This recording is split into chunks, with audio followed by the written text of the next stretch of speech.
Hey everyone, in this video, I would like to cover problem number 52 for precalculus. So let's jump into the problem.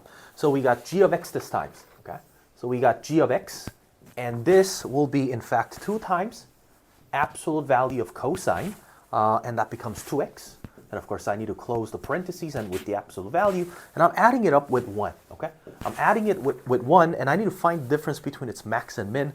And unlike the previous question, unlike the previous problem, I don't think I can use the definition of amplitude. So we're just going to try out just the basic rules, right?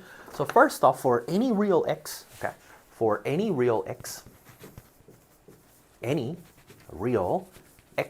we know that cosine 2x is a bounded function, both above and below. This is going to be bounded in these intervals, in this set of intervals, and we can put the absolute value. If I put the absolute value, well, that becomes cosine 2x, and of course the max won't change, because if you plug absolute value in it, if you put absolute value in -1 and 1, we still get 1 as its maximum value.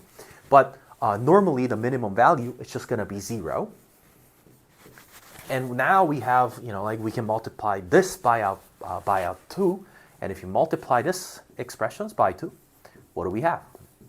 Well, we have everything that is moving away from 0 to 2, and we can add it up by 1, right? We can add it up by 1, and let's see what happens.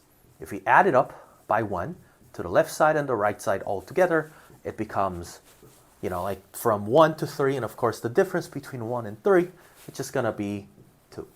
Of course, a few more notes for this one is that if I were to graph cosine 2x with the absolute value, well, on the x and y plane, now normally the graph would have been somehow sketched like this.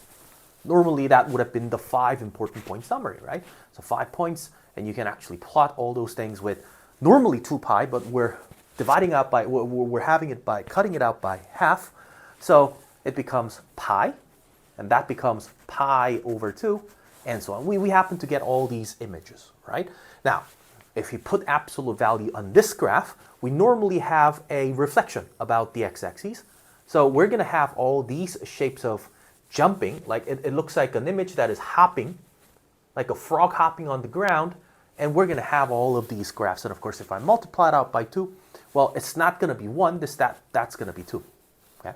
So that's why we have the difference between 2 and 0. Well, even though when we have shifted it up by 1, it wouldn't actually change the difference between max and min. Of course, the maximum value per se would have changed onto 3 instead of 2, and the minimum value would have been from 0 to 1. It changed, but the difference between 1 and 3 still becomes the same amount of differences of the original graph.